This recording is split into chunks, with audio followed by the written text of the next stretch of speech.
Hello everybody, this is David. Welcome back to my channel. This video is the next in our series, The Christian Ethic in the 21st Century, and we're currently looking at the Christian view of pleasure. In the last video we looked at, as it were, the negative aspect of pleasure, what it shouldn't be. In this video we're going to be looking at the positive view of pleasure, what it actually is. And we're going to be trying to lay down certain principles regarding the Christian view of pleasure. So if you're ready, let's continue. So firstly, it has to be said that pleasure is a necessary element in life. Because if there is no pleasure, one essential part of the total personality of a person is not being satisfied. Now, certainly in life there is the need to work, but equally certainly there is the basic need to play. The desire to play is instinctive. No one needs to teach animals to play. No one needs to teach children to play. Long before they come to the games which have their special rules and which a child has to be taught, children have invented their own games and their own play. As the proverb says, all work and no play makes Jack a dull boy. Now, it not only does not only make him a dull boy, it makes him an unnatural boy as well. Life must have its work, and equally life must have its leisure. Leisure can on occasion mean doing nothing, but more often leisure means doing things. People have two instincts. We have the gregarious instinct, where we want to do things with other people. We want activity and friendship, and thus the idea of the game or the social club or something like that, and especially the team game, for example. But people also have the instinct of competition, and in the game, for example, football, rugby, cricket, whatever it is, the instinct of competition is harmlessly and healthily satisfied.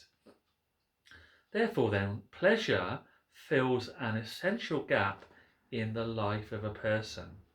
Now, without it, a person's personality cannot be fully developed.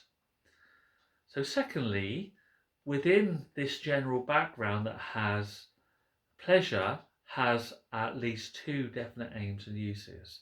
Firstly, pleasure relaxes the mind. The mind can become tired just as the body becomes tired. It comes to the stage where it slowly and laboriously works like a machine running down. It goes slower and slower.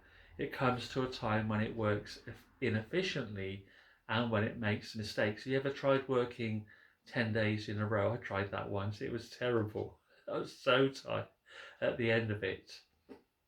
Now, industry, there tends to be, when work is really hard, a decreasing efficiency from Monday to Friday. So the relaxation of the mind is essential. John Cassian tells us a famous story. This is an apocryphal story, by the way, about the Apostle John, who was one day stroking a tame partridge. Just then a famous philosopher came to visit him, and the philosopher was dressed as a hunter, for he was going on a hunt after he had visited John. Now he was astonished to find so famous a man as John playing with a tame bird, and said so. He said he would never have expected to find John doing a thing like that. "What is that you're carrying in your hand?" John said. "A bow," said the philosopher. "Do you," asked John, "carry it always and everywhere, bent, taut, and at full stretch?" "No, indeed," said the philosopher. "If I kept it at full stretch all the time, it would soon lose its elasticity, and the arrows would fly neither true, nor straight, nor fast." John answered that it is exactly the same with the human mind. Unless there are times when it is relaxed, the mind cannot follow its search for truth as it ought. The bow that is always bent will soon cease to shoot straight, and the mind which is always at full stretch will soon cease to be efficient. Everyone needs some relaxation. We may find it in doing nothing.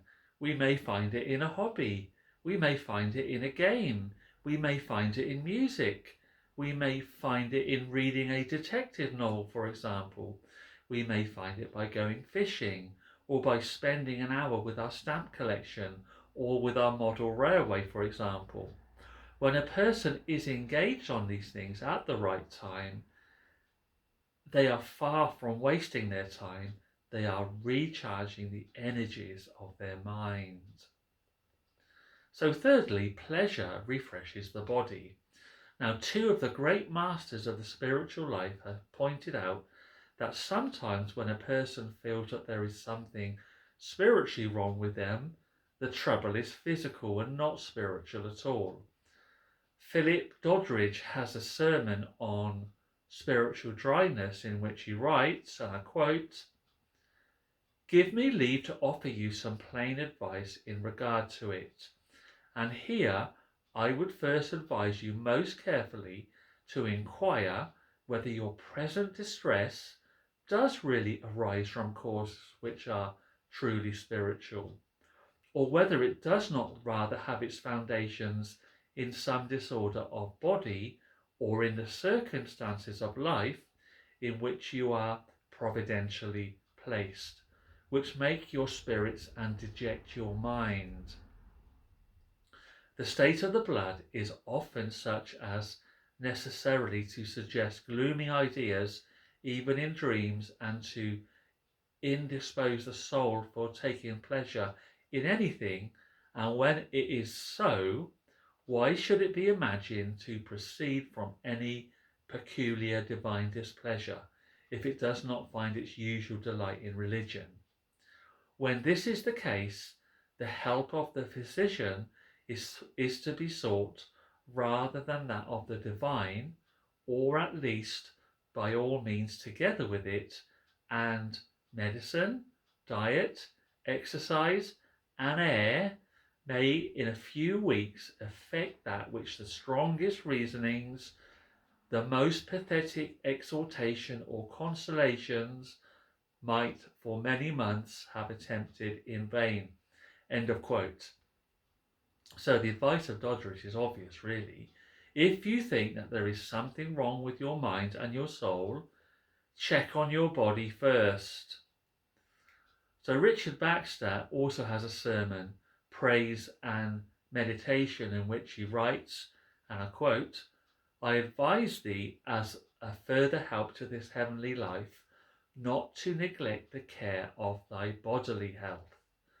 Your body is a useful servant if you give it its due, and no more than its due. But it is a most devouring tyrant, if you suffer it to have what it unreasonably desires, and it is as a blunted knife, if you unjustly deny it what it is necessary to its support.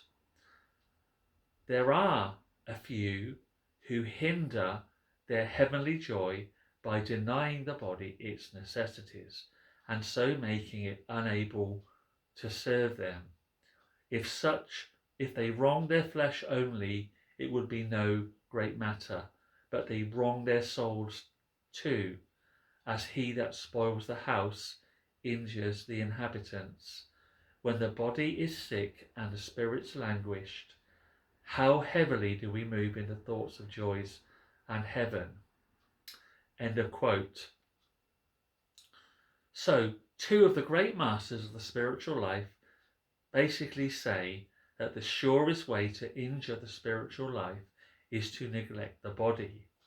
The truth is that many a person might work better if they played more. Pleasure is that which relaxes the mind and refreshes the body, and it is no credit to a person, only a sign of grave unwisdom, if they say that they have no time for it. Now, in his 1520 manifesto, concerning Christian liberty, Luther wrote, and I quote, "It is the part of a Christian to take care of his own body for the very purpose that by its soundness and well-being he may be enabled to labour and to acquire and preserve properly for the aid of those who are in want, that thus the stronger member may serve the weaker member, and we may be the children of God, thoughtful and busy one for another, bearing one another's burdens, and so fulfilling the law of Christ." End of quote. Now, if it is, as Luther said, that if not for our own sake, then for the sake of others and of the service of others, that we must render them as a Christian man. And a Christian man or woman ought to care for their body.